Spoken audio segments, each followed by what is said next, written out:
momento de leer algunos de sus mensajes al 3435054874, si te parece, Andrea, con algunos televidentes que participan de este debate respecto de la educación sexual integral, ¿sí? Así es, lo compartimos entonces. Hola chicos, me parece muy bien la educación sexual y los docentes tienen mejor manejo para abordarlo, pero siempre respetando los valores que en el seno familiar se inculca, no violando el derecho a educar a nuestros hijos en las bases cristianas y bíblicas. Y no es obsoleta la Biblia, deberían respetar con los contenidos y no avasallar las creencias, abordarlo con respeto y no ser arbitrarios. No estoy de acuerdo con los estereotipos y me encantó la noticia de Lucía, que puede jugar con su equipo.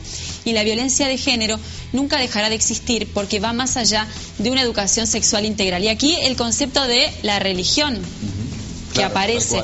Si es incompatible la creencia religiosa, ya sea cristiana o no, hubo un movimiento evangélico hace pocos días en contra de la implementación de la educación sexual integral en las escuelas. ¿Qué piensan? ¿Es incompatible o no la religión con la ley? Bien. Bueno, a ver, respondiendo específicamente a la incompatibilidad o a, como dice la televidente, avasallar las creencias, si hay algo en lo que trabaja la ESI es justamente en esa diversidad, en el respeto a la diversidad. Y en esa diversidad, por supuesto, que también entra las creencias. A ver, y en esto es muy importante remarcar porque básicamente lo que se intenta plantear con estas divisiones es justamente esto de, bueno, hay dos polos. Hay muchas personas que piensan diferente dentro de la Iglesia Católica, incluso de las distintas iglesias también, o de las distintas creencias, no necesariamente porque uno tenga una creencia cristiana, católica, apostólica, romana, o dentro del marco del cristianismo en general, va a estar en contra de todo lo que tenga que ver con la diversidad. De hecho, por ahí las invito a la señora, creo que era una señora, a que busque Católicas por el Derecho a Decidir. Es un grupo de católicas que justamente trabajan en pos de la educación sexual integral y un montón de otras variables. Más allá de esto, yo creo que si hay algo maravilloso que tiene la ESI es que respeta las diversidades.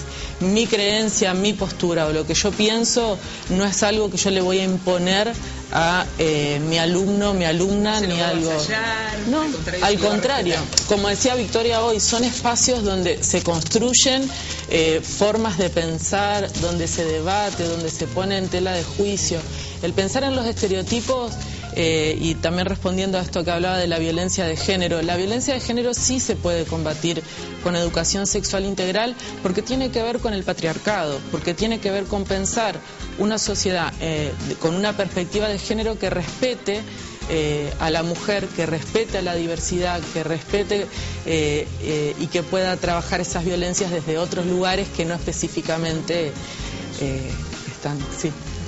Sí, algo cortito, digamos, respecto a esto que decías, menos solamente para aportar. Por ejemplo, en lo que es métodos anticonceptivos, que era lo que veníamos charlando anteriormente, nosotros enseñamos todos los métodos anticonceptivos existentes y eso incluye los métodos naturales. No le decimos a la persona qué usar, no le decimos qué hacer con su cuerpo, no le imponemos qué cosa tiene que tomar o cómo tiene que ser. Nosotros mostramos la variedad de lo que existe, después cada persona, en coherencia con su ideario, con sus valores, con lo que su familia cree, trabaja o como quiera, hará y tomará una decisión, pero tomará una decisión en base a un conocimiento y no en base a un desconocimiento.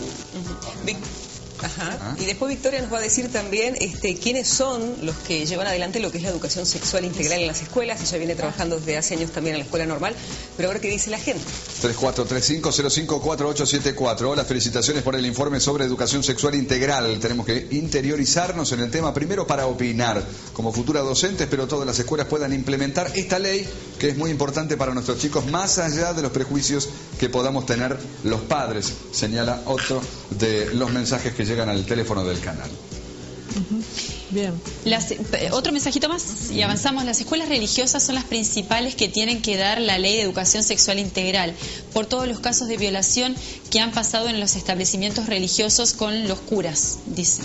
¿Las escuelas religiosas también están incluidas dentro del desarrollo de la ley de educación sexual integral? Sí, las escuelas religiosas ya están incluidas en la ley sancionada en 2006, porque hablaba de todos los tipos de establecimientos, públicas, privadas, confesionales, es decir, toda la diversidad de establecimientos que existen. ya deberían estar abordando desde 2006 o desde 2008, que están los lineamientos curriculares, los contenidos de educación sexual integral.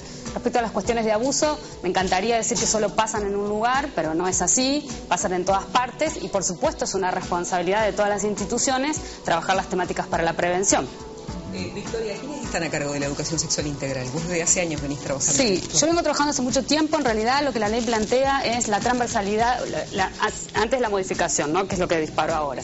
En lo anterior es la transversalidad, es decir, que la ley de educación sexual integral pueda ser un contenido capaz de abordarse en todas las materias. De acuerdo a la materia está pensado el contenido. Por ejemplo, el tema de poder leer algún texto en lengua y literatura que pueda disparar una reflexión sobre los estereotipos y por otro lado biología pudiese trabajar métodos anticonceptivos. Esa transversalización sigue estando consistente en la modificación. Por ahí lo que se plantea como otra opción es la creación del espacio específico, que es de otro modo que yo trabajo también, que es un taller, o sea, no es una materia que da un contenido, sino un taller específico. Y tanto la gente que se ha formado en sus materias específicas como los que o las personas que participamos en los contenidos, hemos tenido algún tipo de capacitación en educación sexual integral. Algunas veces, las menos han sido por lo que se ha dado desde el Estado, desde el Consejo General de Educación o desde el Ministerio de Educación, y en otro caso hemos hecho capacitaciones por fuera, es decir, hay un montón de organizaciones como la Asociación Sexológica a nivel argentino, a nivel litoral, que también proponen, digamos, instancias de formación a la cual el docente va y si quiere y lo tiene que pagar. Esa es la diferencia entre lo que propone el Estado y no. Hay un mensaje más. Otro más. Hola, ¿podrían explicar lo de lenguaje inclusivo y tercer género que aplica esta ley? Si es que no entiendo mal, nos preguntan. Sí, muy complejo. ¿Tercer género? Es muy complejo. Claro, ¿no? Es como medio complejo. El tema del lenguaje inclusivo ni siquiera está propuesto en el cambio de la ley, o sea que lo que ya estamos diciendo ahí no estamos así. Adelantando algo. No, no es así, no es así. Digo, las modificaciones a la ley es cuestión de poner modificaciones ley 26.150 y van a leerlas. Jamás aparece el lenguaje inclusivo, eso no es así. Es una discusión social que ha venido por otros canales, que se ha despertado por otras situaciones. Sí, y que por ahí el tema del lenguaje inclusivo es más un planteo político de sectores que justamente en los que se busca transformar el lenguaje para transformar conceptos políticos como una acción, digamos, política concreta, romper el lenguaje, entre comillas, para revisar todo lo que tiene que ver con el género. Pero no es que todos los que trabajamos con la ley o los docentes que enseñamos es si tenemos que hablar de una manera, ni siquiera sucede, es muy difícil y bueno, cada uno lo hace. Nosotros algunas hablamos así, a veces si podemos, a veces no, a veces las que no les gusta no quieren. Es como que vuelvo a esta cuestión de la libertad, digamos, o sea, acá no hay nada que esté imponiendo ninguna cuestión. Acá se plantea, la ESI plantea un amplio abanico donde la libertad pertenece a todas. Agradecemos que hayan venido aquí. Seguramente es una entrevista que ha quedado un poco abierta, ¿no? Y volveremos a reencontrarnos, sobre todo también por lo que ha dicho el Ministro de Educación de la Nación, de que no habría que reformar la ley de educación integral, la ley de educación sexual integral, sino que habría que implementarla completamente. Así que bueno, algo que seguramente vamos a debatir en otro mediodía de noticias. Gracias, Victoria. Gracias, Jimena. Gracias a ustedes por el espacio. Gracias. Bien, Caro.